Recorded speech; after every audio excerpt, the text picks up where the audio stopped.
The chandelier's light fractured into 1,000 tiny flames as Nora Hayes stood frozen in Milan's most exclusive restaurant, her dress stained, her heart shattered, and every eye watching. Moments earlier, her boyfriend's mistress had screamed his betrayal across the marble floor. Now, the man who ruined her father's future dragged her by the arm toward the exit until another voice cut through the chaos. "Remove your hand from her." The room fell silent. Across the private hall stood Luca Moretti, the Italian mafia boss whose name whispered power and danger. When their eyes met, Nora's life split in two, the world she knew and the one ruled by him. From that moment, nothing would ever be safe or ordinary again. Before we begin, if you believe that sometimes destiny hides behind the most dangerous eyes, make sure to subscribe. It's free and helps us share more stories from Desire Tales. The crystal chandelier reflected thousands of tiny rainbows across the pristine white tablecloths of Bellissimo, Milan's most exclusive restaurant. Nora Hayes nervously smoothed down her black cocktail dress, the only designer piece she owned, bought secondhand for occasions she rarely experienced. The weight of eyes followed her as she weaved between tables, feeling desperately out of place among Milan's elite. "Your table, Signorina Hayes," the maitre d' said smoothly, pulling out her chair. "Thank you," she whispered, her voice smaller than intended. 26 years old and still shrinking herself in unfamiliar spaces. She checked her phone again. Ryan was 15 minutes late, and anxiety clenched in her stomach. This dinner would drain half her month's salary as a junior curator at a small downtown art gallery, a celebratory splurge for their one-year anniversary and the end of Ryan's probation period at his investment firm. A waiter approached politely. "Would Signorina like to order drinks while waiting?" "Just water for now, please," she replied, forcing a smile. She couldn't afford to order wine alone. As she waited, she observed the other diners, wealthy couples speaking in hushed tones, business deals sealed with million-euro handshakes, old money families upholding centuries of tradition. She didn't belong here, but Ryan insisted. "Connections matter, Nora. People need to see us in these places." Her attention drifted toward a secluded corner table where 3 men sat in tailored suits, 2 faced outward, scanning the room with watchful precision. But it was the third man who commanded the space without even turning. Broad-shouldered, dark hair cut precisely, posture relaxed, yet radiating control. When one of his companions whispered something, he turned slightly, and his profile stole her breath. Strong jawline, straight nose, lips pressed in thought. Nora couldn't look away. Then, as if sensing her gaze, he began to turn toward her. She quickly averted her eyes, heart racing inexplicably, just as the waiter returned to place her glass of water with unnecessary flourish. "Signorina, may I suggest the special?" "She'll wait for me to order." Ryan's voice cut in as he slid into the seat opposite hers, 30 minutes late and without apology. "Ryan," I said with a breath of relief, "I was getting worried." "Traffic," he muttered, scanning the wine list. "This city is impossible." He didn't meet her eyes. "We'll have the 2015 Barbaresco," he told the waiter without consulting her. Nora noticed a faint smudge of pink on his collar, lipstick, poorly wiped.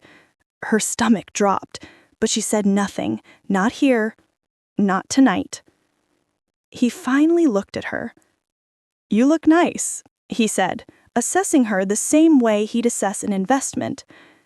"Thank you. Happy anniversary." She pushed a small wrapped box toward him. "Right, yes, I've got yours in the car, forgot with the rush." The lie hung heavy between them. They ordered, Ryan choosing the most expensive dishes without hesitation. Nora picked the cheapest pasta on the menu, silently calculating how much of her savings this meal would consume. While he talked endlessly about his promotion prospects, Nora's gaze wandered again toward the corner table. The dark-haired man was still there, exuding silent power. Something about his presence felt magnetic, dangerous. "Nora." Ryan's sharp tone pulled her back. "Sorry, what were you saying?" "I asked if you'd spoken to your father about the investment opportunity." Her stomach tightened. "No, I told you before, my father's pension is not for your startup ideas." Ryan's smile hardened. "Your father trusts me, and 50,000 euros would barely dent his retirement fund." "The answer is no," Nora said firmly. "He worked 30 years for that money." Ryan's smile faded. "We'll discuss it later." He excused himself to take a call, leaving her alone again. Security moved to intervene, but before they reached her, she spotted Ryan returning from his call. Her expression transformed. "Ryan, tell them who I am," she demanded. The entire restaurant went silent. Ryan froze, color draining from his face. "Don't Alexandra me. 3 months you've been promising to leave her." She pointed directly at Nora, mascara running down her cheeks. "Does she know about Milan? About us?" Nora's blood turned to ice. The entire room was watching. The woman's words came like daggers. "Do you know he's been using your father's identity to secure loans? That he's in debt to enough?" "Stop it!" Ryan grabbed her arm. "You're making a scene." "Let go of me." She wrenched away, bumping into a waiter. A tray of drinks crashed to the floor, shattering glass across marble. In the chaos, Nora stood, knees weak, realization flooding in. Ryan's betrayal wasn't just infidelity, it was theft. He had been planning to scam her father all along. Security escorted the woman out. Ryan straightened his tie, feigning composure. "Crazy ex-client," he said loudly for nearby tables. "Got rejected for a loan. Been stalking me since." "She knows about my father," Nora whispered, trembling. "She's delusional. I'll explain everything later." "No." Nora grabbed her purse, shaking. "I need air." "Nora, don't make another scene." "Another scene?" Her voice cracked. "You brought your mistress to our anniversary dinner." "Lower your voice," Ryan hissed. "People are watching." And they were. Every face turned toward her humiliation. Tears stung her eyes as she turned to leave, only to collide with a waiter carrying plates. The food crashed against her chest, red sauce splattering across her dress. Mortified, Nora fled toward the restrooms, vision blurring, but in her panic, she took a wrong turn into a private hallway and straight into what looked like a private dining room. 3 men stood over a table strewn with maps and papers. The 2 nearest to her moved quickly, gathering documents, but it was the 3rd man, the one whose presence she had felt from across the restaurant, who turned toward her. Dark eyes locked with hers, sharp and assessing. He was younger than she expected, early 30s maybe, with sculpted features that could have belonged to a Renaissance painting. Yet it was his aura, absolute, commanding authority that rooted her to the spot. "I'm so sorry," Nora stammered. "Wrong door." One of the men reached inside his jacket. But the leader raised a hand, the smallest motion, instant obedience. "La ragazza sta piangendo," he said in low Italian. "The girl is crying." Nora backed away, colliding with someone behind her. She turned to find Ryan Cole. "There you are," he snapped, gripping her arm hard. "Excuse us, gentlemen, my girlfriend is disoriented." The dark-haired man's eyes narrowed, shifting from her to Ryan and then to Ryan's grip on her arm. His expression changed. Something cold, precise, and dangerous surfacing beneath the calm. "Remove your hand from her," he said evenly, each word deliberate in accented English. Ryan's fingers tightened before he realized who he was speaking to. His face drained of color. "Mr. Moretti, I apologize for the interruption." He released Nora instantly. "You know me?" the man asked, his tone mild but lethal. "By reputation only, sir," Ryan said, sweat forming at his temples. A faint, humorless smile touched Luca Moretti's lips. "And yet I do not know you. An imbalance I find concerning." One of the suited men murmured something in Italian. Luca nodded slightly, his gaze never leaving Ryan. "It seems we have mutual acquaintances," he said softly. "You work for Vittorio Bianco at Milan Financial." "Yes, sir," Ryan replied quickly. "You should attend to your girlfriend," Luca said, finally turning to Nora. His voice softened slightly, though his authority filled the room. "Despite your distress, she deserves better care." The dismissal was clear. Ryan grabbed Nora's arm again as he steered her back into the corridor, his fingers digging painfully. "Do you have any idea who that was?" he hissed. "Let go of me," she demanded. "That was Luca Moretti. He owns half of northern Italy's imports, the other half no one talks about." His voice shook. "And you just walked in on what was clearly a private meeting." "I need to leave," Nora said, pulling away. "Don't follow me." "Nora, wait." He caught her wrist. "You can't just walk out. Watch me." "You're not thinking clearly. Let me explain. About Bianco. And my father? Will you explain how you plan to steal his pension too?" Ryan froze, mask slipping into anger. "You ungrateful?" He stopped abruptly, eyes darting past her. Nora turned to find one of Moretti's men standing in the corridor, face impassive. "Mr. Moretti requests the lady return," the man said, calmly. "There's been a misunderstanding," Ryan protested. "We're leaving." "Only the lady," the man clarified, tone absolute. Fear and confusion battled within her. Return to the dangerous stranger? Or stay with the man who had betrayed her? "I'll be fine," Nora said quietly, making her choice. As the bodyguard guided her away, Ryan called after her, his voice rising in panic. "Nora, don't be stupid. You don't know what you're doing." But for the first time that night, she did. And though her heart pounded with fear, her instincts whispered that walking toward danger might be safer than returning to the lies she'd just escaped. The man led Nora Hayes down a dim corridor away from the restaurant's noise. Her heart pounded so hard it echoed in her ears.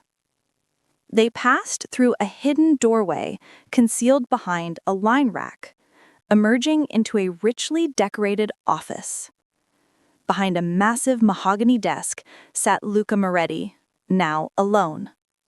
His jacket was off, sleeves rolled precisely to his elbows, revealing strong forearms and a gleaming watch. The air smelled faintly of leather, amber cologne, and quiet power. He said, "Sit," gesturing toward the chair opposite him. Not a request, a command. Nora hesitated. "Why am I here?" A flicker of approval crossed his face at her defiance. "You're covered in marinara sauce, crying, and about to leave with a man who clearly intended to harm you. I'm offering an alternative." "I don't need saving," she replied, though her trembling voice betrayed her. "Everyone needs saving, at least once," Luca said, leaning back. "Your boyfriend? Ex-boyfriend?" "Ex-boyfriend," Nora corrected automatically. The corner of his mouth twitched. "Your ex-boyfriend works for Vittorio Bianco, doesn't he?" Nora frowned. I don't know. He's in finance, investment stuff." Luca studied her in silence, eyes sharp and assessing. "Interesting." He pushed a box of tissues across the desk. "You should clean up, Miss Hayes." She took one, dabbing at the sauce on her ruined dress. "This was my only good dress," she murmured. "It wasn't particularly good," he said bluntly. "Too simple for this restaurant." Nora let out a shaky laugh, more from exhaustion than amusement. She sank into the chair. "Why did you call me back here?" Luca reached for a crystal decanter, pouring amber liquid into 2 glasses. "Your boyfriend, ex-boyfriend, has been stealing from Vittorio Bianco," he said calmly. Her blood turned cold. "What?" "More relevantly," Luca continued, "he's been using your father's identity to secure loans."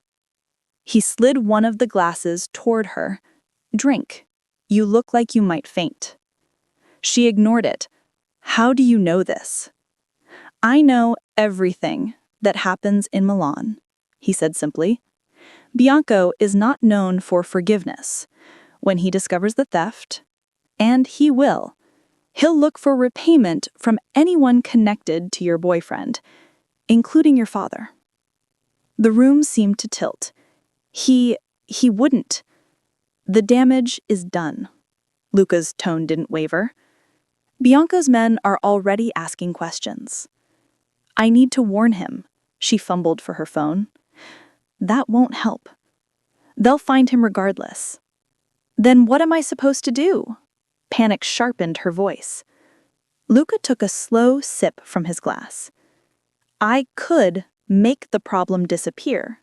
She froze. "Why would you do that? You don't even know me." His gaze locked with hers.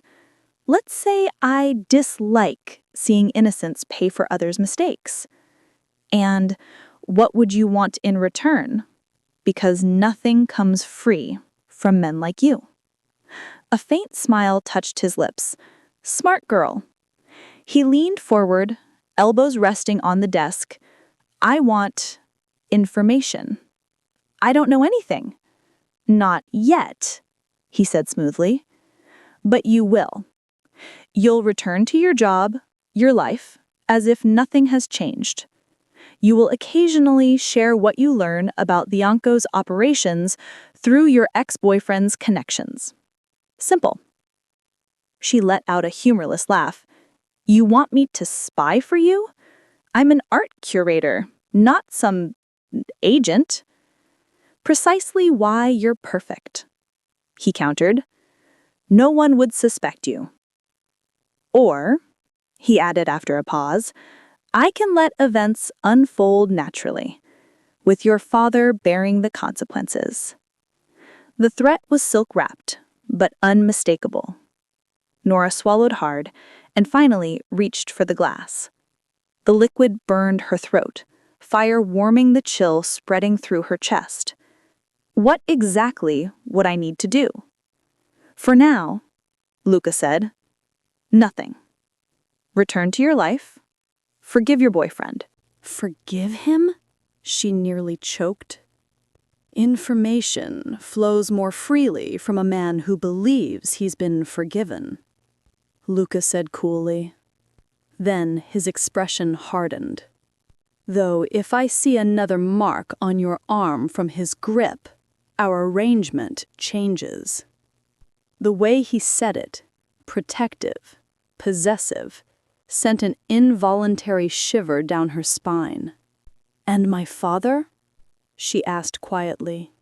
You have my word, which, unlike your boyfriend's, means something. She believed him. For reasons she couldn't explain, she knew this man, dangerous as he was, would never lie to her face. Why are you really helping me? His dark eyes roamed her face, lingering on her lips before returning to her gaze. Perhaps I see something worth preserving. Nora's breath caught under the weight of his stare. I should go, she whispered, standing abruptly. My driver will take you home, Luca said, pressing a button on his desk. That's not necessary. It wasn't a suggestion. The door opened immediately. Enzo, the stoic driver, waited in the doorway.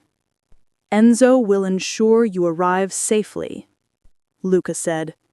We'll be in touch, Nora Hayes. The way he said her name, like it already belonged to him, made her pulse quicken. Outside, the sleek black Mercedes waited. Enzo held the door open without a word as Nora slid into the buttery leather seat. Through the window, she caught one last glimpse of Luca Moretti standing in the doorway, his eyes unreadable. As the car pulled away, Ryan Cole was still outside the restaurant, arguing with the manager. His eyes widened when he saw her in the luxury vehicle. Nora turned her face away as Enzo accelerated, leaving both the lies and the man who betrayed her behind. When Nora Hayes woke the next morning, sunlight spilled through her curtains like an intrusion. For a long moment, she wondered if everything that had happened at Basimo had been some fevered nightmare. But the faint ache behind her eyes and the ruined black dress crumpled across a chair told her otherwise. A knock sounded at the door. Delivery for Senora Hayes. She opened it to find a courier holding a large box. Yes? Please sign here, miss. Inside the box lay a dress, emerald green silk, smooth beneath her fingertips, shimmering faintly in the morning light. The note attached read simply, Replace what was ruined. L.M. Nora's breath caught. Luca Moretti. She should have returned it immediately. Instead, she ran her fingers across the exquisite fabric, something forbidden stirring inside her. Her phone buzzed violently on the nightstand. 17 missed calls, 29 unread messages, all from Ryan Cole. She ignored every one of them and called the only person who mattered. Pumpkin, how was the anniversary dinner? Her father's voice answered cheerfully on the first ring. Dad, we need to talk about your finances. She skipped pleasantries. Has Ryan been helping you with anything recently? Well, just some investment advice. Why? Edward Hayes sounded puzzled. My pulse raced. Has he asked you to sign anything or give him access to your accounts? Well, he mentioned setting up a trust, said it would protect my assets. We have an appointment next week to sign the paperwork. Cancel it, she said sharply. Don't sign anything, Dad. Nora, what's going on? She hesitated, unable to explain the whole truth. Ryan and I broke up. I just found out he's been dishonest about money. Please, just promise me you won't talk to him. After a moment, her father sighed. All right, sweetheart, I trust you.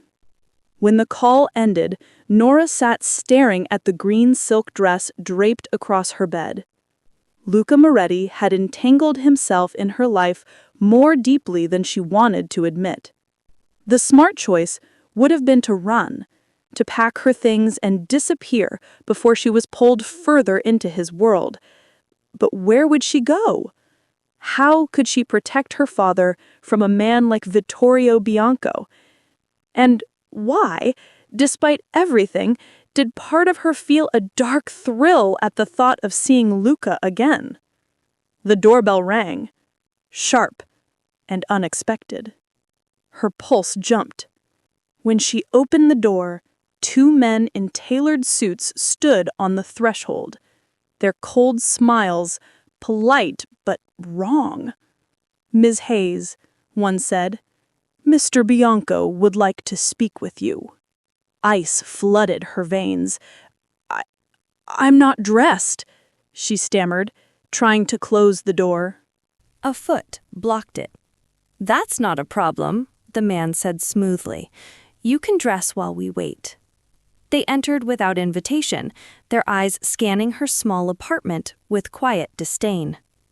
Nora retreated to her bedroom, heart hammering. She needed help, someone who could protect her. But how could she reach him? She didn't even have his number. Through the thin wall, she heard one of the men murmuring into a phone. "We have her, leaving shortly." Her breath hitched. Luca Moretti had promised, "You have my word." Grabbing her phone, she stepped back into the living room.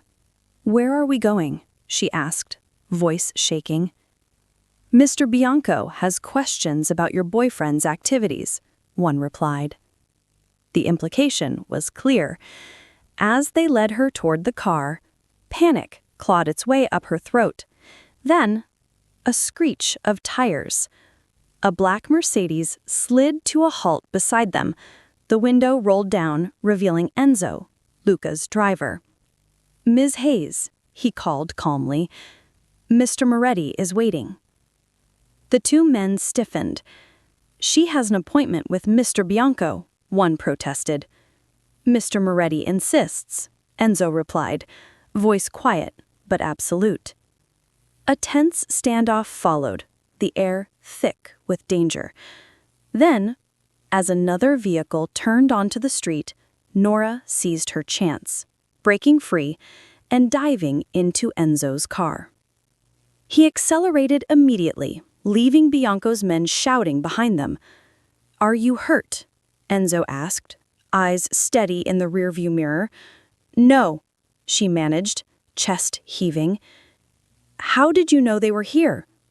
"Mr. Moretti has been monitoring your apartment since last night," Enzo said. He handed her a phone. "He wants to speak with you." Nora pressed it to her ear with trembling fingers. "Hello?" "I told you to continue normally," Luca's voice came through, controlled but edged with anger. "That did not include entertaining Bianco's men." "I didn't invite them," she said quickly. "They just showed up." Silence, then his voice softened slightly. "Where is your father?" "At home, in London. I warned him about Ryan." "Not good enough," Lupus said flatly. "Enzo will take you to collect essentials, then to the airport. You'll bring your father here, where I can ensure his safety." "I can't just—" "You can and will," he interrupted, "unless you prefer Bianco's hospitality for both of you." Nora closed her eyes. The walls of her ordinary life were collapsing piece by piece. "Fine," she whispered. "Good," Luca replied. Then his tone changed, lower, softer. "One more thing, Nora." "What?" "The green suits you," he said. "Wear it when you arrive." The line went dead. Her breath caught. How did he know she had even tried on the dress? The realization that she was being watched should have frightened her, but instead it left her shivering with something far more complicated. Back at her apartment, she packed quickly.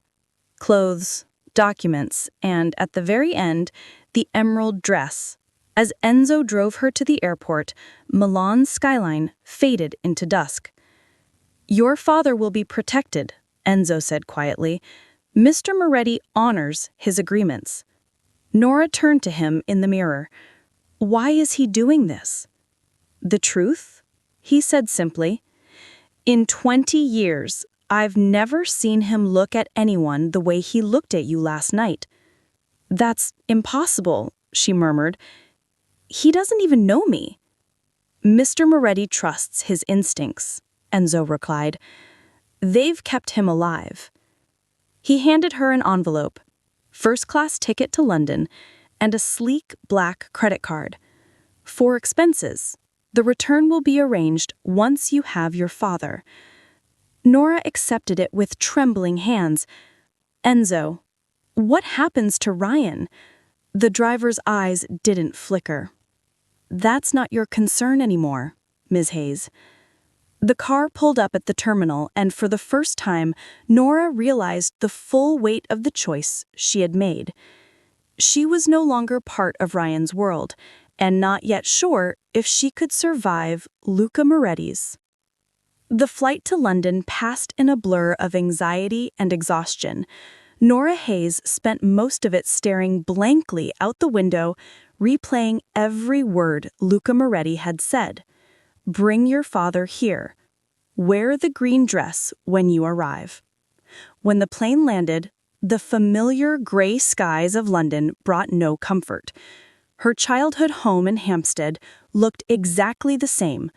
Modest, well-kept, her mother's roses still blooming in the front garden 17 years after her death. Her father opened the door, smiling warmly. "Nora, what a surprise!" He wrapped her in a bear hug, still strong at 63, his silver hair gleaming under the porch light. "Dad, we need to talk," she said, her voice trembling. A short time later, they sat at the kitchen table where he'd once helped her with homework and heartbreak. "Ryan was planning to steal your pension," she confessed. Edward Hayes' eyebrows shot up. "What?" "He's been using your identity to secure loans from his employer. Dangerous people, Dad.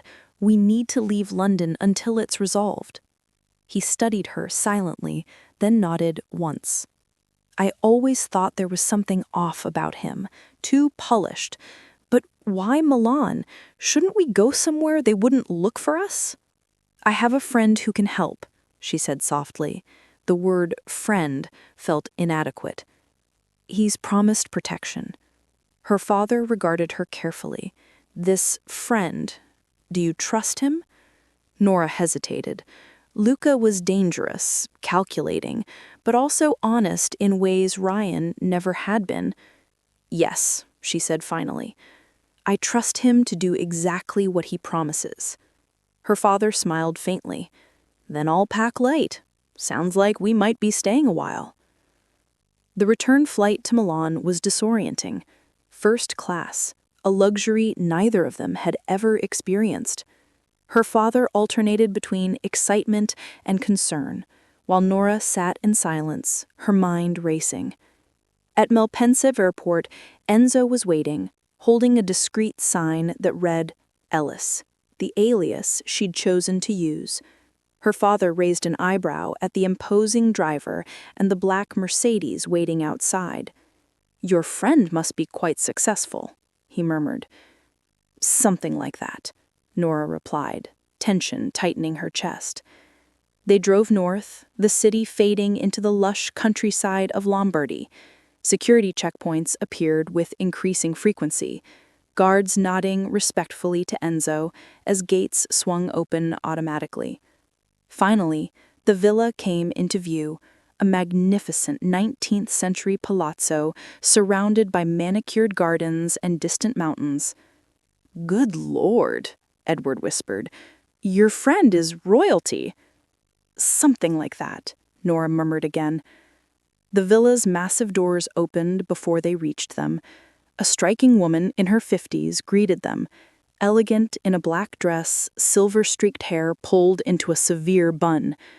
"Miss Hayes, Mr. Hayes," she said in accented English. "I am Signora Rosie, Mr. Moretti's housekeeper. Please, follow me." She led them through an opulent hall adorned with Renaissance paintings and marble statues into a sunlit salon overlooking the gardens. "You will stay in the East Wing. Mr. Moretti requests your presence for dinner at 8. Her sharp eyes flicked over Nora's travel clothes. "I have taken the liberty of providing suitable evening wear." That's very kind, but I brought something, Nora said quickly, thinking of the green dress. The faintest smile touched Rosie's lips. Of course, the green Valentino. I've had it pressed. When she left, Edward turned to his daughter, eyes wide. Nora, who exactly is this man? This house belongs in a museum. It's complicated, she admitted. Complicated? He asked, brow lifting. Is he your boyfriend? No, she said too quickly, too sharply. He's just someone helping us. Her father didn't look convinced, but said nothing more. A young maid escorted them downstairs. Nora's suite was larger than her entire Milan apartment, decorated in cream and gold, with a balcony overlooking a glittering lake. The green dress hung in the open wardrobe, perfectly pressed. Several other outfits, designer, elegant, all her exact size, hung beside it. On the bed lay a small box and a note. For tonight. L.M. Inside was a delicate diamond necklace, light catching the stones like tiny stars. Nora snapped the box shut, uneasy. Accepting such a gift felt like crossing a line she didn't yet understand. Later, after a long bath, she slipped into the emerald dress.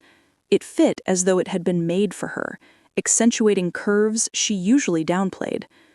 When she fastened the necklace, its weight felt both foreign and thrilling. At precisely 8, another maid escorted them downstairs.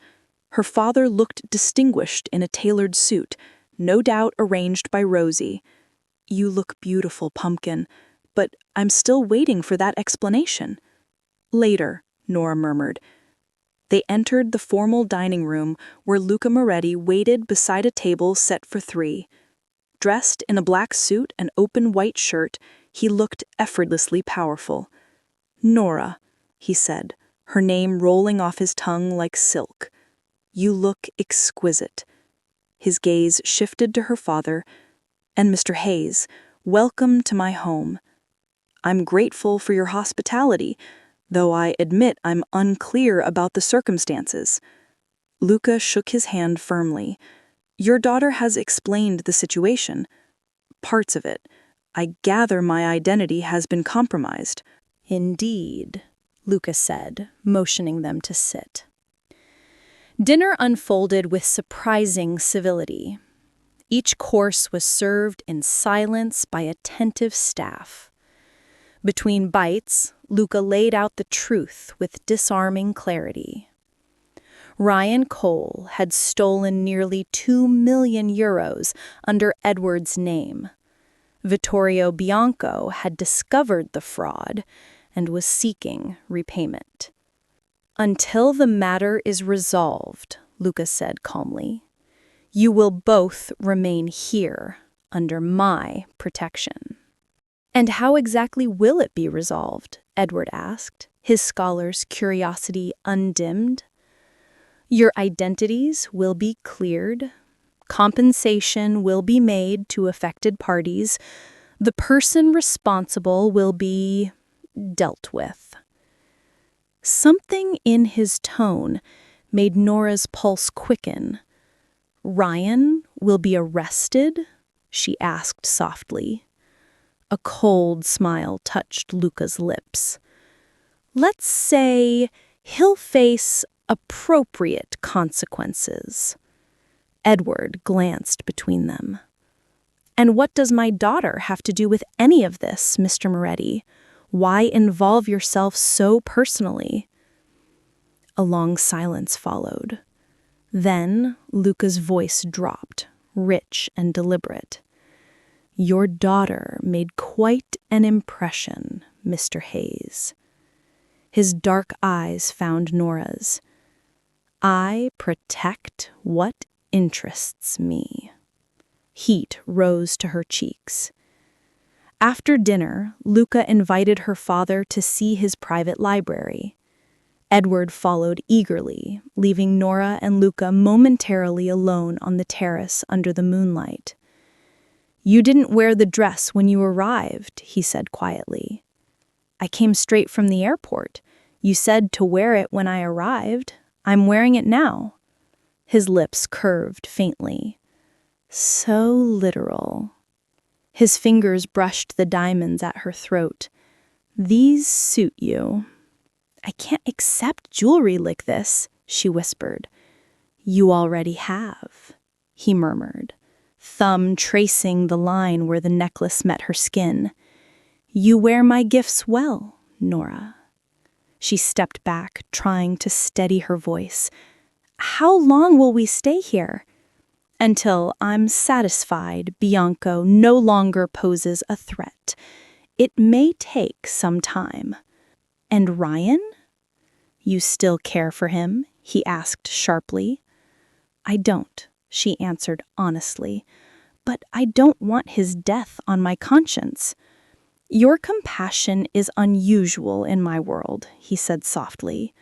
"Ryan Cole will face financial ruin and legal consequences. Beyond that, depends on his cooperation." Relief flickered across her face.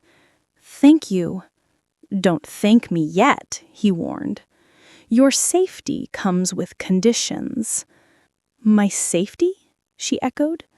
"You'll remain within the estate unless accompanied by my security. You'll attend social functions as my companion when required, and," his gaze darkened, "you'll never again look at another man the way you looked at Ryan." Her breath caught. "I'm not your possession." "No," he said, thumb brushing her lip. "Then why are you wearing my diamonds, my dress, sleeping under my roof?" "Because you've left me no choice," she whispered. "There are always choices, Nora." His face lowered, his voice a whisper against her lips. "You could have run, you could have gone to the police, but you didn't. You came back to me, wearing my gifts, allowing me to claim you, in all but the final way." Before she could respond, his mouth covered hers. The kiss started gentle, then deepened into something consuming, dangerous, irresistible. She clung to him, feeling the heat and power of his control, the dark pull she no longer wanted to resist. When a quiet cough broke the moment, they turned to see Edward Hayes standing at the terrace door, expression carefully neutral.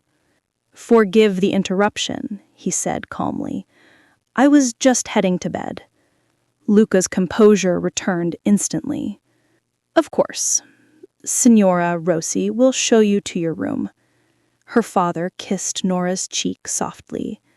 "Be careful, Pumpkin," he whispered.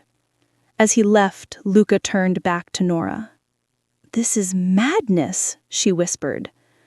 "Perhaps, but it's a madness I intend to explore fully." He lifted her hand to his lips. "Go to your father, Nora. We have time." Those last words followed her upstairs, haunting, promising, dangerous.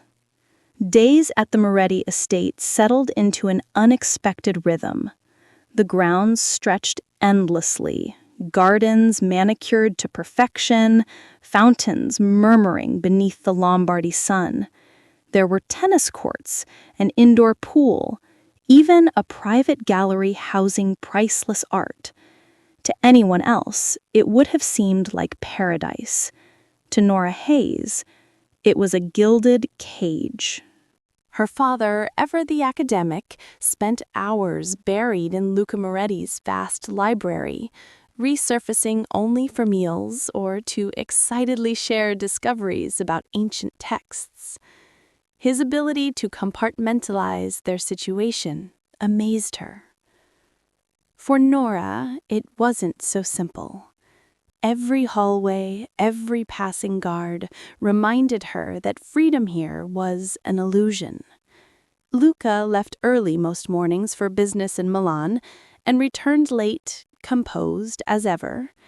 Yet at dinner, he would engage her father in long discussions about art, history, and philosophy. His knowledge surprised her. Self-taught, eloquent, insightful. When his gaze turned to her, however, it was no longer scholarly. It was hungry, possessive, controlled. Each evening, the tension between them deepened. They never spoke of the night on the terrace, but its memory hung in the air like electricity before a storm. On the 5th evening, Luca arrived for dinner with news. Bianco's men were intercepted attempting to access your apartment in Milan, he said casually as though mentioning the weather. They were searching for information about your father's finances. Edward set down his fork. Were they dealt with? A faint smile curved Luca's lips. They received appropriate discouragement. Then his gaze shifted to Nora. Your gallery called. They're concerned about your absence. I should contact them, she said quickly, guilt washing over her. I took the liberty of arranging an extended leave of absence, family emergency. Her head snapped up. Without consulting me? His dark eyes narrowed slightly. Your safety requires discretion. My safety doesn't require you controlling my life, she countered, her tone sharper than intended. Edward cleared his throat gently. Perhaps I should retire early. The history of the Medici banking system has been quite engrossing. He excused himself, leaving them alone. The atmosphere changed instantly. You're angry, Luca observed, voice calm but edged. You make decisions about my life without asking me, Nora said, standing. You can't just decide things for me. He leaned back in his chair, watching her like a hawk studies prey. Would you prefer I let Bianco's men find you? Allow your career to be compromised by your unexplained absence? Of course not, but you could have told me first. You're unaccustomed to protection, he said simply. In my world, decisions must be made quickly. Your world, she repeated, stepping closer, challenging. You've never actually said what that is, have you? Luca's expression remained unreadable, though something dark flickered behind his calm. Import and export businesses, property development, banking interests. Then, after a pause, and the other half of northern Italy's imports that no one talks about, she finished softly, recalling Ryan's words from that night at Basimo. A muscle tightened in his jaw. Is it important that you know? He asked. If I'm living in your house, wearing your clothes, being paraded as your... She hesitated, searching for the right word. Mine, he supplied. The single syllable was quiet, final. That's the word you're looking for, Nora. I don't belong to anyone. No. He rose, moving behind her chair with predator-like grace. His hands came to rest lightly on her shoulders. He whispered, Then why do you tremble when I touch you? Why do your pupils dilate when I enter a room? Her breath caught. She could deny his words, but not the truth in them. I am what you suspect, he continued, voice low near her ear. I control territories, settle disputes, protect those under my care, and eliminate threats to my interests. His tone was matter-of-fact, as if reciting a business summary. Does that frighten you? It should have. Any sane woman would have run. But instead, Nora felt something far more dangerous, an illicit thrill that burned through her fear.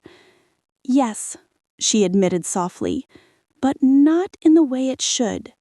He chuckled, a dark, low sound that vibrated against her skin. Good. Fear keeps you safe. Desire keeps you close.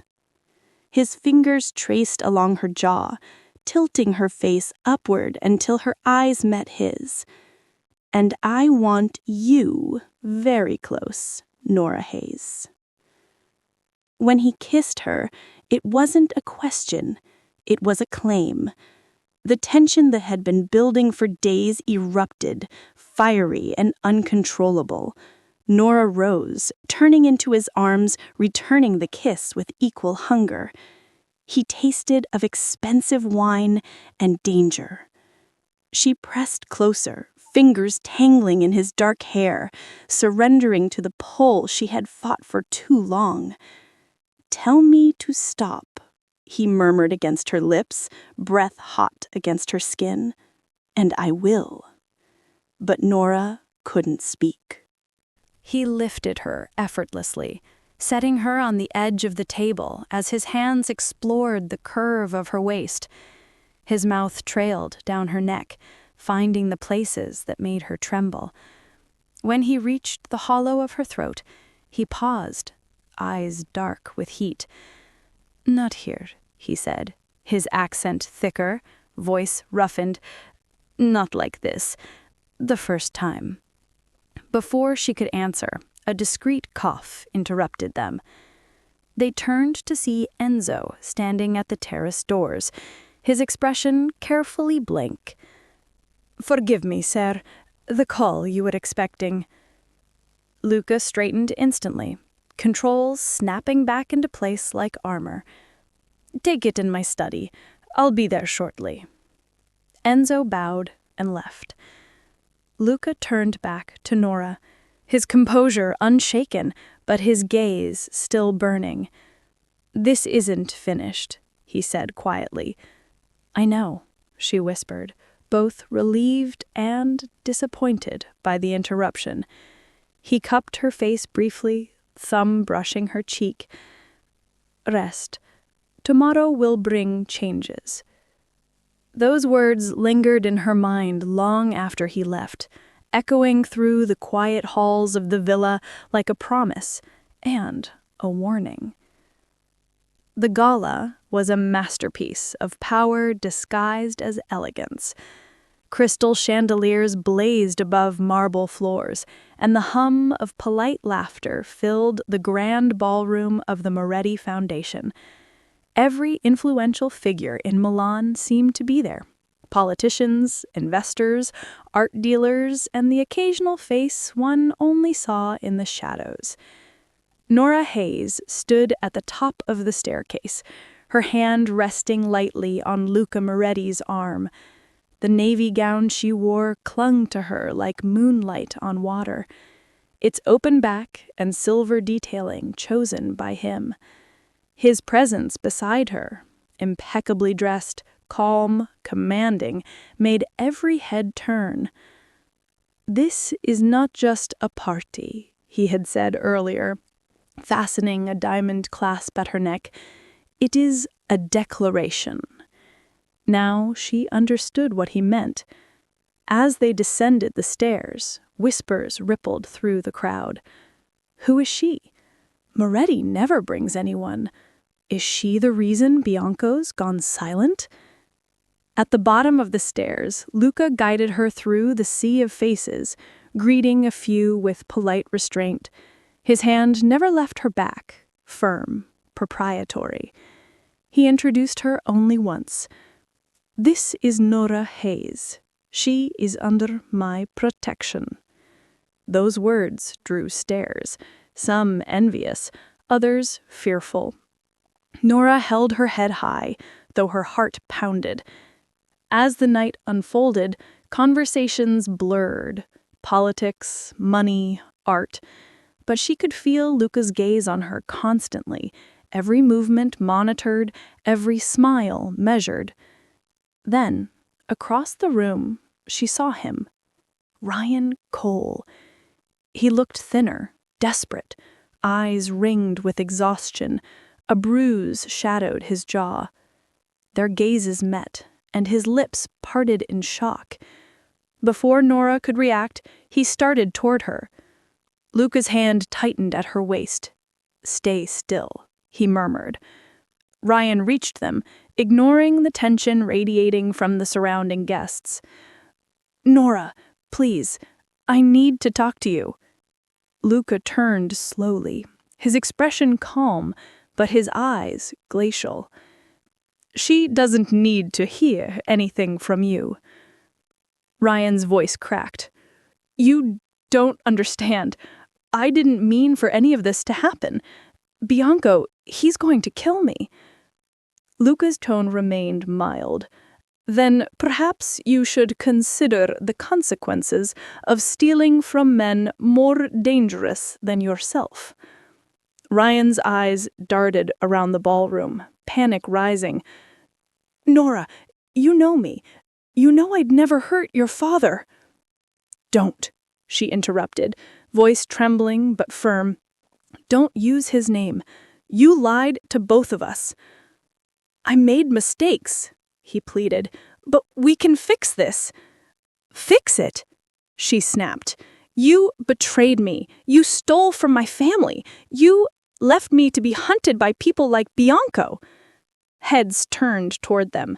The hum of conversation died. Ryan's face twisted in shame. "I just need help. Please." Luca stepped forward, his presence suddenly towering, lethal calm radiating from him. "Don't look at her again," he said quietly. Ryan froze. Luca's voice didn't rise, but it cut through the air like steel. "Don't speak to her. Don't even think about her. She no longer exists in your world." "Mr. Moretti," Luca interrupted, his tone absolute. "Leave, before I change my mind about letting you walk out of this building." Ryan's lips parted, then closed again. His eyes flicked to Nora, pleading, broken, then to Luca, and he finally backed away, vanishing into the crowd. The silence lingered until the orchestra resumed playing, almost as if nothing had happened. Nora turned to Luca, her chest rising and falling. "You humiliated him." "I spared him," Luca replied. "You have no idea what I could have done." She looked at him, torn between gratitude and unease. "And me? Was that part of your performance? Showing everyone that I belong to you?" His gaze softened, though his tone stayed firm. "You don't belong to me. You chose to stand beside me tonight. There's a difference." "Is there?" she whispered. Instead of answering, Luca reached for her hand, placing it against his chest. "Feel that," he said quietly. "That's yours, whether you accept it or not." He drew her toward the dance floor as the music swelled, slow, haunting, intimate. The crowd parted instinctively for them. They moved together in perfect rhythm, her body fitting against his like it was meant to. The world blurred until only his heartbeat and the faint scent of cedar and smoke surrounded her. "You frighten me," she whispered. "Good. Fear is honest. And what if I told you I don't want to be afraid anymore?" "Then stop fighting what you already feel," Luca said, his voice barely audible. "Because I won't let anyone touch you. Not again." The words carried both promise and possession, and she knew they weren't just about Ryan. They were about everyone and everything that might come between them.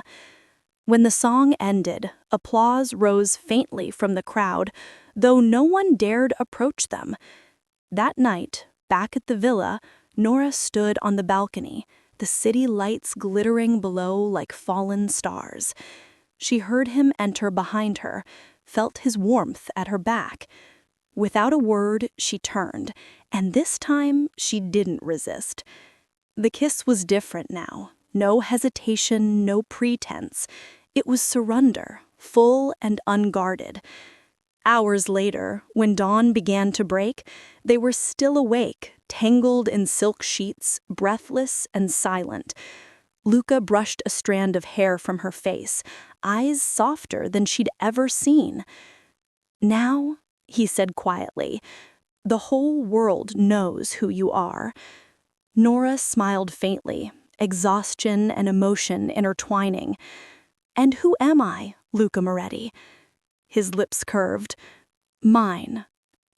Sunlight spilled across the silk sheets when Nora Hayes awoke. The scent of cedar and warmth beside her reminded her exactly where she was and what she had chosen. Luca Moretti lay half asleep, his arm draped protectively over her waist. For a brief, perfect moment, the world was still. Then reality returned. "Regrets," he murmured without opening his eyes. "Surprisingly, no," I admitted, voice soft. "Good, because I have no intention of letting you go." His words carried both comfort and warning. "Luca, we need to talk about what happens next," I said, sitting up. He propped himself on one elbow, gaze sharp again. "I assumed last night made that clear." "Physically, yes," I said, pulling the sheet closer. "But practically, my father can't stay here forever. Neither can I. I have a life, a career." His expression hardened. "Your life is in danger, Nora. Bianco knows you're connected to me now. That makes you both a target and a protection." "What does that even mean?" "It means he won't harm you, because it would start a war. But he might still try to use you to get to me. Your gallery job is no longer viable."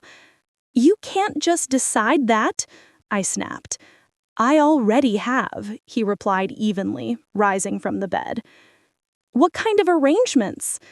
"The gallery in the East Wing needs a curator. You'd have purpose while staying within secure boundaries." "A gilded cage," I said quietly. "Still a cage." He turned, his expression unreadable. "Is that how you see it?" "What else would you call it when I can't leave the grounds without armed guards, when you make decisions about my future without asking me?" "I call it protection," he said simply. "Necessary precautions." "For how long? A month? A year? Forever?" He hesitated, a flicker of vulnerability crossing his features before his control returned. "Until I eliminate the threat." "And when will that be?" "When Bianco is no longer in a position to harm what's mine." Her heart tightened. "You mean killing him?" Luca's tone didn't change. "I mean ensuring your safety by whatever means necessary." Nora turned away, absorbing the weight of what he'd said. Violence, power, control. The very things that both terrified and protected her. "I need time," I whispered. "Take the day," he said quietly. "But remember, your choice isn't between danger and safety. It's between facing danger alone or with me beside you." When he left, Nora found her father sitting in the gardens, a book open on his knee. He looked up at her with a knowing smile.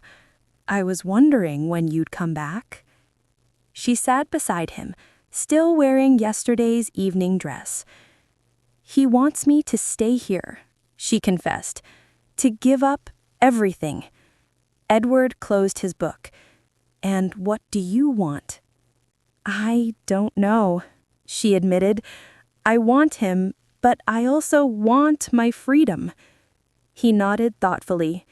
"You know, your mother once faced a similar choice." Nora blinked. "What do you mean?" "When we met, I'd gotten myself entangled with some very powerful people in Italy. Your mother came from that world, not unlike Moretti. She used her connections to protect me. Then she chose to leave it all behind. Nora's eyes widened. Are you saying Mom's family had ties? He finished simply. She never denied who she was. She just built something different with me. He took her hand. If you love this man, and I think you do, find your terms. Moretti strikes me as a man who respects strength. He smiled faintly. Ellis women. He corrected himself. Hayes women have never been easy to conquer. Later, when the sun dipped low over the lake, Nora entered the dining room. Luca Moretti was already there, waiting. He looked up, his gaze wary. Have you made your decision? I have terms, she said calmly. His eyebrows lifted. Terms? If I'm to be part of your world, I need certain freedoms. Go on. He leaned back in his chair, assessing her. I'll curate your collection, but I also want to work with museums in Milan, under security, of course. Possible, but risky, he said slowly. What else? My father returns to London once it's safe, with protection you provide. He nodded. Reasonable. And I need honesty, she said firmly. No decisions about my life without consulting me. No secrets about threats that affect me. Luca's eyes narrowed. My world requires discretion, Nora. I'm not asking for every detail. I'm asking for partnership. If I'm yours, then you're mine too. Something flickered in his expression. Surprise? Admiration? Desire? You continue to astonish me, he said quietly. Few would dare negotiate terms with me. I'm not negotiating. I'm telling you what I need to stay willingly. A slow, genuine smile spread across his face. And if I agree, what do I get in return? She met his eyes, unwavering. Your heart. For a long moment, he said nothing. Then, Luca Moretti, the man feared across half of Italy, slowly knelt before her chair. Your heart, he repeated softly, taking her hands in his. That's the only term I require, Nora Hayes. The rest we can arrange. Relief and something far deeper washed through her as he pulled her into his arms. 3 months later, the grand opening of Shadows and Light, Hidden Treasures of Northern Italy, drew Milan's elite to Nora's new exhibition. Her professional debut, curating masterpieces from the Moretti collection, was the talk of the city. Under her professional name, there was no public link to Luca. He was listed only as a primary lender. She moved among the guests with poise, her father laughing nearby with the director of the Uffizi. 2 discreet security men kept their distance. Luca appeared beside her, elegant as ever in a tailored suit. His eyes softened as they met hers. Your father seems to be enjoying himself, he murmured. He's in heaven, she smiled. The director just invited him to lecture in Florence. With appropriate security arrangements, Luca added dryly. Of course, she teased. Across the room, she noticed a small crowd admiring a Caravaggio. They're obsessed with that piece, she said. Perhaps we should consider a long-term loan, he suggested, his hand brushing the small of her back. A gesture of goodwill. The word we made her smile. It wasn't his world anymore. It was theirs. Their fragile balance had held. Vittorio Bianco was dead. An apparent heart attack, though neither of them mentioned the timing. Nora had learned not to ask about the darker side of his business, and Luca had learned that control was not the same as possession. Then, from the crowd, a familiar voice cut through the music. Ryan Cole. He looked gaunt, but defiant, his suit hanging loosely on his frame. Luca stiffened beside her, voice low. He wasn't invited. I only came to congratulate Nora, Ryan said quickly. Professional courtesy. You have 3 seconds, Luca said flatly. Ryan swallowed. Please, I'm leaving for Rome tomorrow. I just wanted to say goodbye. Nora glanced up at Luca. 1 minute, she said softly. He didn't like it, but he nodded, stepping back just enough to let her speak. You look different, Ryan said quietly. Happy? I am, she said simply. I heard about your father's apartment. That break-in, it was Bianco's men, wasn't it? Ancient history, she replied. He hesitated. I'm sorry, Nora. For everything. I never meant to hurt you. But you did, she said. Actions have consequences. He nodded, voice shaking. Is he good to you, at least? A faint smile touched her lips. Better than you ever were. Ryan's gaze dropped. Goodbye, Nora. Goodbye, Ryan. When he walked away, Luca returned to her side, his hand sliding around her waist. You're too forgiving, he murmured. Not forgiveness, she corrected. Closure. He bent close, whispering against her temple. The exhibition is a triumph. You've impressed everyone. Including you? She teased. You impressed me the moment you walked into that private dining room covered in marinara sauce, he said, his tone low, warm. But yes, especially tonight. When they returned to the villa that night, he handed her a small velvet box. Inside lay a ring, an emerald surrounded by diamonds, elegant, powerful. We've done this backwards, Luca said quietly. First protection, then passion, then partnership. Now, I'm asking for permanence. People will talk, she said softly. The Mafia boss and the curator. Let them, he replied. I've never cared what people think. I care only for what is mine. He paused, voice softening. For who is mine? Nora met his gaze. And I'm yours? As I am yours, he said, sliding the ring onto her finger. On your terms, Nora Hayes. Always on your terms. As he sealed the promise with a kiss, Nora realized the truth. She had entered Luca Moretti's dangerous world and found not captivity, but a partnership of equals. Her father had been right. Hayes women always found a way to turn gilded cages into something of their own design. Mine, Luca whispered against her lips, the word both possession and surrender. Yours, she answered, her voice steady, her choice clear. Always yours. My favorite part was when Nora looked Luca in the eye and said, If I'm yours, then you're mine too. It proved that even inside a world ruled by power and danger, love built on equality can still exist. What was your favorite moment of justice in her story? The one that made you believe she finally took control of her fate? Drop it in the comments below.